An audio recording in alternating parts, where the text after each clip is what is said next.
О, міне қыздарға Санжар Керімбай деген ағасының кітабын Камшат Керімбай деген әпкелері подаркіге беріп жерде.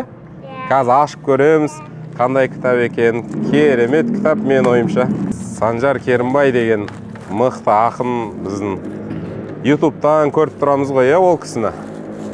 Сол Санжар Керімбай деген ағаларың жазған екен осы кітапты.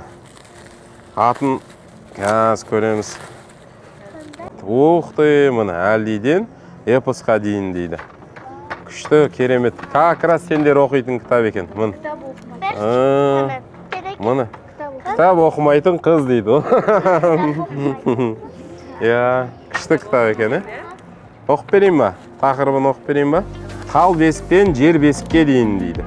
Қазақ халқының ғасырлар желісінде қалыптасқан ұлттық әдет ғұрып салт санасын адамның туған күні екі арадағы уақыт мерзім басы хрестоматиясы дейді. Нағыз сендерге арналған кітап екен, қыздар, Рахмет дейміз ба? Рахмет.